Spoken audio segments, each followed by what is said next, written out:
Marhaba, ahlan wa sahlan, welcome, mabruk. Congratulations, you have made it to Unit 10. We are almost done with the semester and almost done with the book. So, if you will, go ahead, open your books. افتحوا الكتاب. الآن في صفحة 212, page 212. And in this lesson, we are going to be talking about the alif. Now, alif normally we know already looks like this. And when it's at the end of a word or when it's after a letter, it connects in this way, okay? So what we are going to talk about today is alif when it shape shifts. Sometimes it doesn't look like this form. Sometimes it looks like other things. So the first thing is what we call Alif Maqsura. Alif Maqsura. And Alif Maqsura is the alif that takes the shape of a ya. It's a variant of the spelling of alif, and it takes the shape of a ya. So it looks like a ya. Notice what it does not have? The two dots. Okay, it will not have the two dots. And this is a very special spelling convention that dates back really to the writing of the Quran. So there are not that many words that have it. When you move on to 131 and 132, you'll notice that there are certain verbs, irregular verbs, that end in Alif Maqsura. But we're going to be doing a couple of words that end in Alif Maqsura. Now, one thing to note is that if you have a name or a word that is a non-Arabic word, but it ends in the ah sound, it's going to be written as a normal alif at the end of the word, just like we have been doing. So, for instance, if we were to write America, right? America. We pronounce it in Arabic. America. America. You have a ah at the end of the word. So because it's a non-Arabic name or non-Arabic word, we just write it with a regular alif at the end of the word. Okay, so this alif maqsura, when it ends looking like this, it's only going to be on very classical Arabic words and Arabic names, as we'll go on in the rest of this lesson. Okay, so before we even get into that, let's just do two vocab words that are very important that end in alif maqsura, and those are two prepositions that we're going to be doing. Now, in the last chapter, we talked about 4 different prepositions, and we practiced with sentences with them. We did fi, meaning in or at, and we did ma'a, meaning with, usually with people, and we talked about min, meaning from, and we talked about bi, meaning with, like with things or by way of. And we're going to add 2 more to this list of prepositions. Now, the first one, ala, starts with an ayn, fatha, lam, and then ends in an alif maqsura, ala.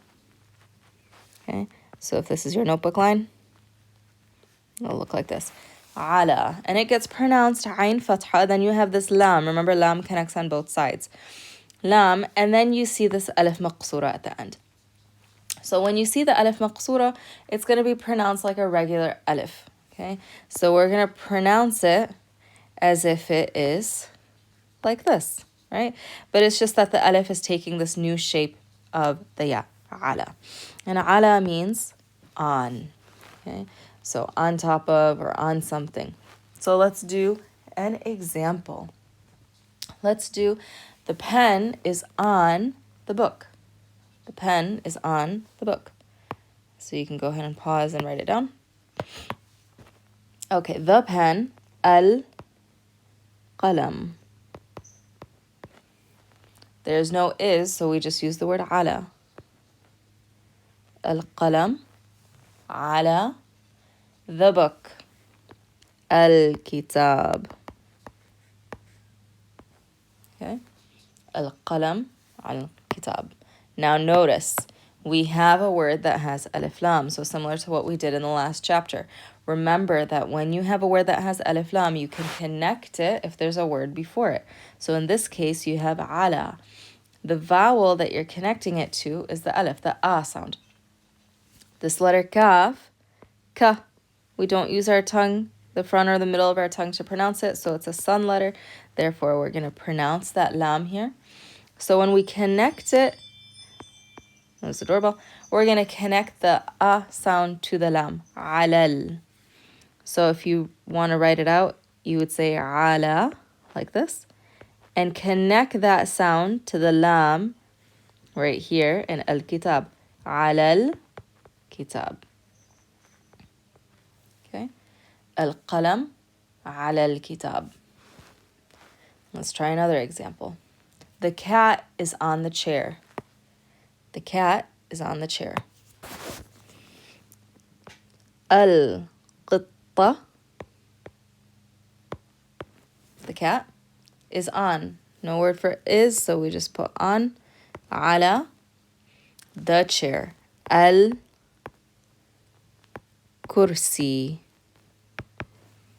So notice, we've got another word here, alif lam, and you've got a word before it. So how will we pronounce this? Ala al-kursi. Al-qitta al-kursi. So we take the word ala and we connect it ala al-kursi. Al-qitta al-kursi. Okay? So now you can pause the video and write a couple sentences with the word ala. Okay, we're going to do the next preposition, which is ila. Starts with e, so alif hamza with kasra, lam, and Alif Maqsura. Ila, meaning to. So with ila, we have to do one more word, and that is the verb adhahab. Ila gets used with many verbs. It's a preposition that usually follows many verbs. Not all the time, but here's a very common one. Adhahab ila. Adhahab ila means I go to, or I'm going to. And when you follow it, it's usually a noun here. I'm going to the store. I'm going to my friend's house. I'm going to the restaurant. I'm going to the bathroom. It's not used with a verb in the sense of I'm going to do my homework, or I'm going to go to, I'm going to watch this movie, right? So don't use it the same way we use in English, how I'm going to do something. This is I'm going to go somewhere. Okay? So adhab ila, I go to where I'm going to. It's present tense. And this right here, this alif hamza in the beginning, remember that is what tells you that I'm the person who's doing the verb. So anytime, remember, you have a present tense verb and it starts with that alif hamza, it means I'm the one who's doing it. So let's do some practice. Let's do I'm going to the library. So go ahead and pause it. I'm going to the library. So we're going to say adhab ila, and what's the word for library? Al-maktaba. Now, how do we pronounce this? We don't say adhab ila al-maktaba. We have to connect them. So you have alif lam here, and then you have the letter mim. Do you use your tongue when you say mim? Ma? No. So it is a moon letter. So that means we can connect it to that lam. So adhab, you take ila and connect it to that lam. Ilal maktaba. Adhab ilal maktaba. I'm going to the library, or I go to the library. Let's do another one. I'm going to class. I'm going to class. And in this case, when you say class, if you just say saf without an alif lam on it, just saf, words, remember, without alif lam tend to have the meaning of a. So if I want to say I'm going to a class, you can leave it as saf. But if you're saying I'm going to class, you're being more specific. It's a specific class you're talking about. So make sure that you have an alif lam on it. Okay? Adhab, I'm going to class. So we have adhab. Ila, I'm going to class. As-saf.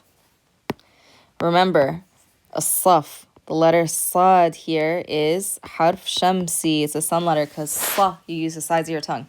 Easy way to tell, pull your tongue back and try to say a sa. you won't be able to. So that means it is a sun letter. So we do not pronounce the lam here. We say asaf. We write down the alif lam. You still have to write it down, but you just don't pronounce the lam. So when you connect ila, you're going to connect it to that shadda. Adhahab ila, then it's going to connect to that sad. Ila saf.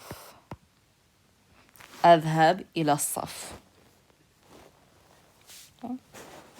Okay, so now that we have the verb adhab, let's do a verb chart. So make sure you have some space, maybe half a page of space.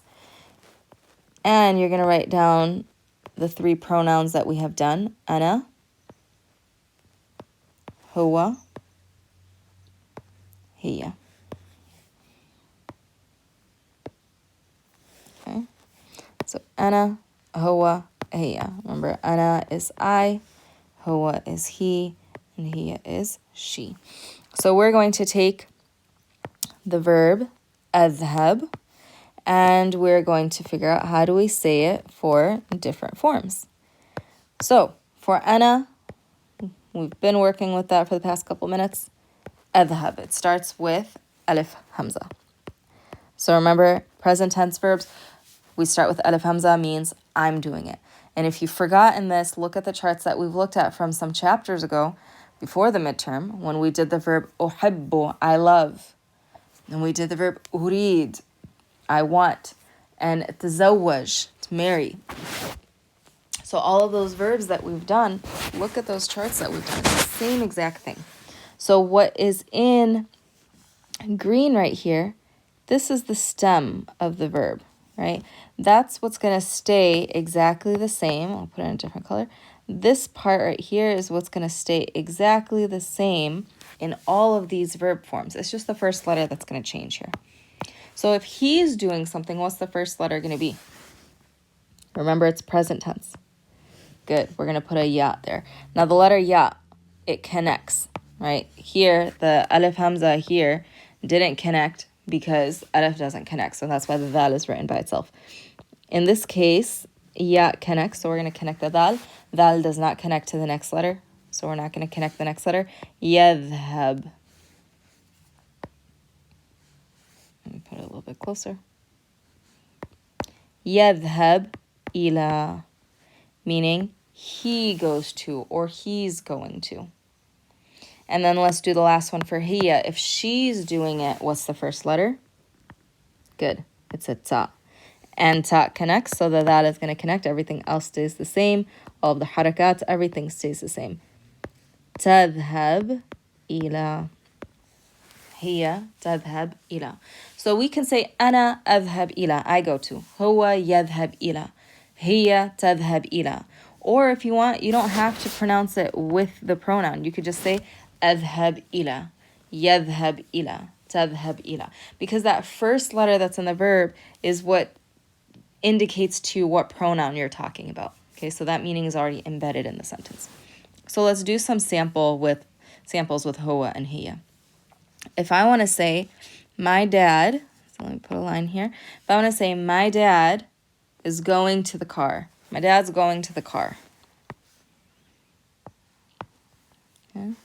So using yadhab, because my dad is masculine, right? So because we're talking about someone who is male, we're going to use huwa, which is the masculine form. So we're going to say abi,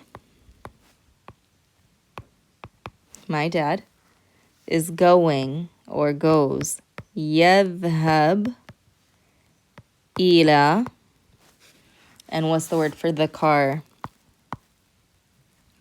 As-sayyara. Abi yadhab ila sayyara. Notice here, this letter sin is a sun letter. The sides of your tongue gets used. That means we put a shadda on it. And when we connect the word before it, we connect it to that sin. Yadhab ila sayyara. So we're not going to say ila as-sayyara.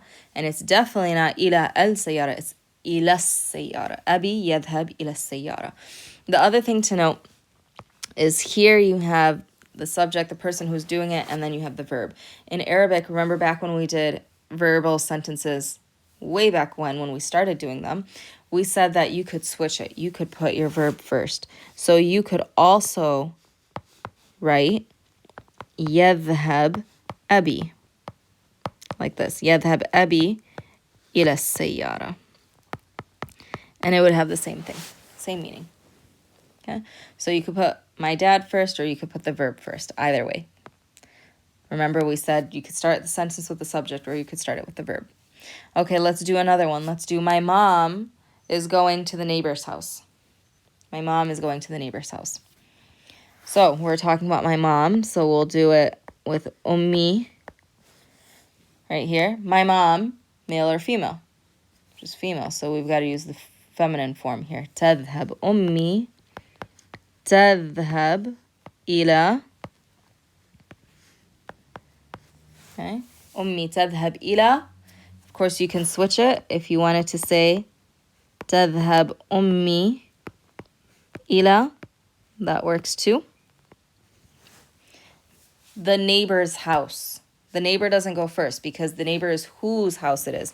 We're talking about the house. She's going to the house. Whose house is it? It's the neighbor's house. So the house comes first. إلى بيت the neighbor. الجار. And if it's a female neighbor, الجارة. Okay. أمي, same thing down here. أمي تذهب إلى بيت الجار. تذهب أمي إلى بيت الجار.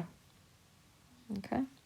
So what you want to do now is you want to practice some sentences on your own using the masculine and using the feminine. So أذهب for myself, doesn't matter what gender it is, and then يذهب for the masculine, تذهب for the feminine. Noticing that يذهب and تذهب, these are all third person when you're talking about someone. We have not done yet how to say you are doing something. So right now, everything you're going to be doing is in third person. Okay? Okay. So we have done so far Alif Maqsura, and we talked about ila, and we talked about ala. Okay? Now, the other types of words that end in Alif Maqsura that are very frequently used are female names. So Arabic names that are female names, not non-Arabic names. They have to be Arabic names. So Arabic words and names, right, that tend to be female. There are some examples of masculine ones as well. That end in an alif, they end in the ah sound, are going to be written with an alif maqsura. Okay, so I'll give you some examples. Layla, Layla, very common Arabic name. Lay, lam, fatha, ya, sukun, lay, la. You have lam, and you have the ah sound, but we're not going to write an alif there. What we're going to do is we're going to put the alif maqsura. Layla. So the ah sound at the end for Arabic, female Arabic names is going to be written with alif maqsura. Another example, Mona, Mona.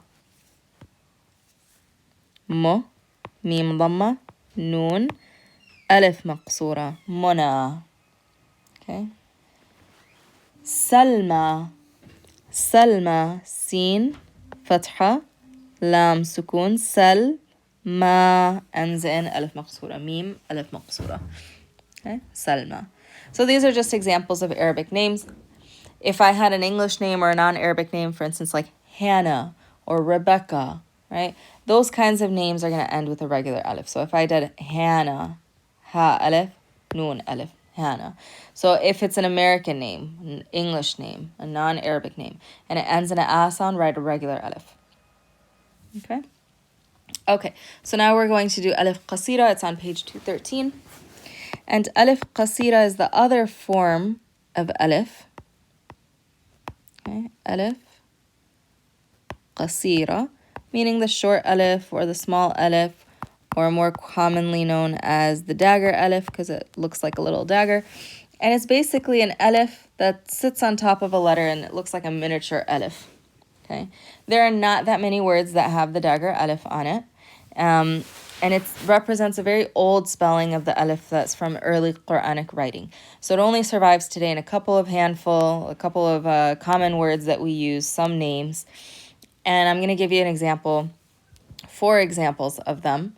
But if you see classical texts like in the Quran, you know, the Alif Qaseera is used not as frequently, but more frequently than we would normally use in everyday language. Okay, so The most common words that have alif qasira. هذا. هذا. You hear the ha and you hear an alif, so you would think, oh, I'm going to put an alif after it. Incorrect. هذا is a word in which you write the alif as a little dagger right on top of the ha, and then you put the dal and an alif at the end. هذا. هذا means this, and it is used for masculine words. هذا. Now the thing to note with Alif Maqsura is that oftentimes words that have Alif Maqsura, we don't actually even write the Alif Maqsura. People tend to leave it out, especially with words like هذا, because it's a very frequently used word. People tend to just write ha, dal, alif, just like that. What you have to note is that when you see this word, just know the pronunciation of it. That it is pronounced as if there's a ha alif there. Hada. It's not hada, it's hada. So even though this is how you will normally see it, just make sure you pronounce it with that alif. And that goes back to just your harakat in general, remember, are like crutches.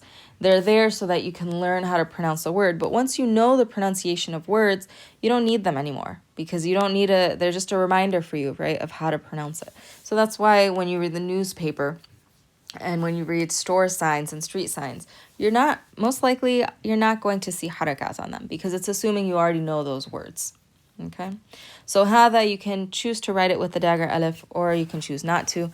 It doesn't matter so long as you do not write it like this. That would be incorrect.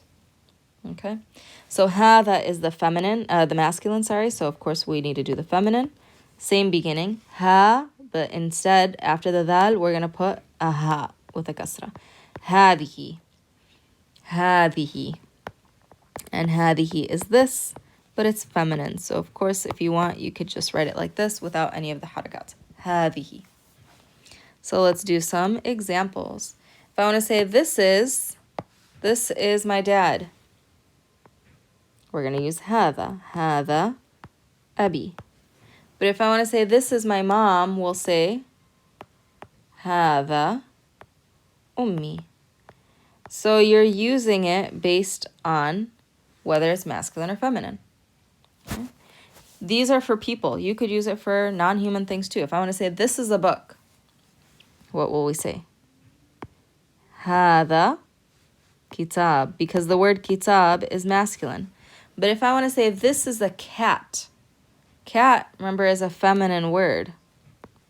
We just did this. قطة ends in ta مربوطة, so it's feminine. So we're going to use هذه. هذه قطة. This is a cat. Okay. How about this is my neighbor's daughter? Pause the video and do this is my neighbor's daughter. Who are you talking about? Who is it? My neighbor's what? Daughter. Daughter is feminine. So we're going to say هذه. Because you got to think about the thing or the person that you're pointing out. You're pointing out the daughter, right, of the neighbor. So it's going to be feminine. هذه. Neighbor's daughter. Daughter comes first.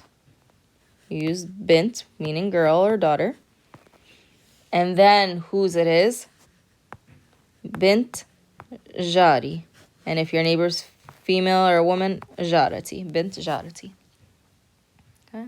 So think of it as the daughter of my neighbor, if it helps you to put it in an of structure to remind you that whose it is in a possessive phrase goes at the end.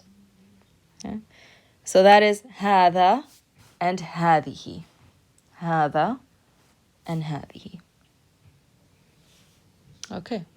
We're going to do two more words that have alif قصيرة. The first one, or the third one, sorry, because now we've done هذا هذه, is لكن or ولكن. It's a lam with a dagger alif, kaf, kasra, noon. Or many times people use it with wa, which is a transitional phrase or word meaning and. Lam, dagger alif, kaf, ولكن. And of course, if you don't want to write the dagger alif, which most oftentimes people do not, you just write it like this. Making sure that lakin, you never write it like this with the lam alif. There's not a full alif in it. Okay? Lakin or walakin means but or however. Okay? I'm tired, but I have homework. I'm tired, but I have homework. Pause it, write that sentence. أنا تعبان and تعبانة for the feminine. أنا تعبان, أنا تعبان. لكن, or you can use ولكن. Okay, you can write it like this.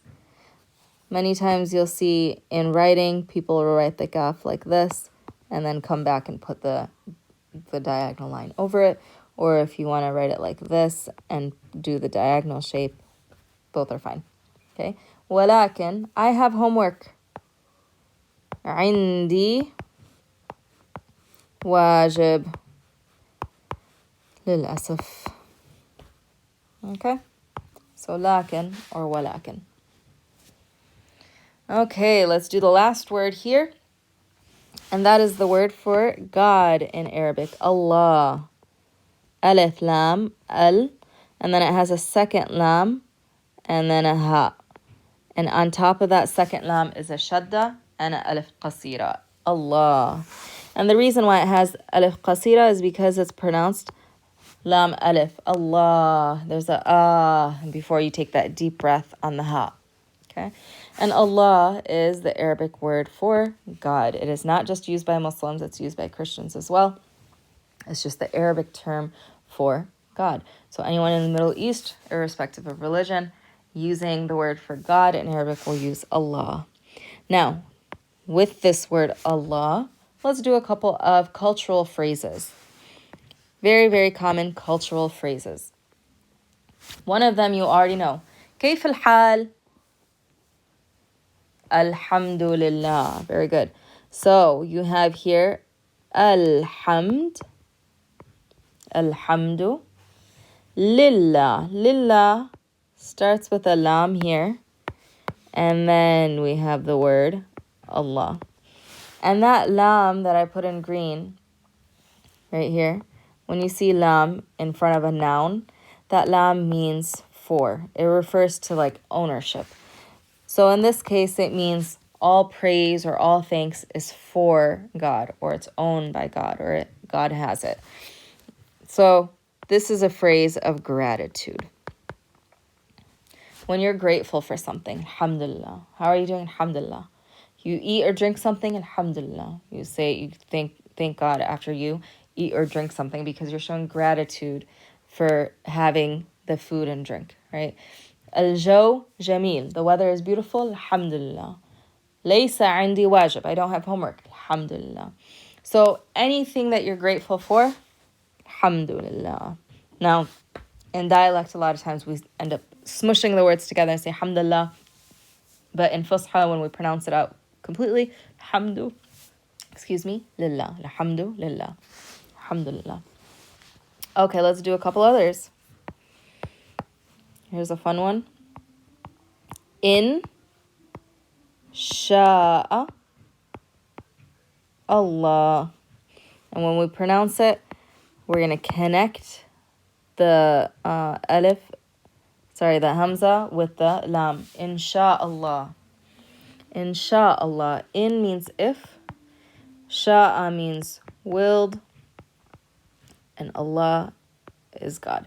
So if God willed, or if God wills it to happen. Insha'Allah is a phrase that is used for the future.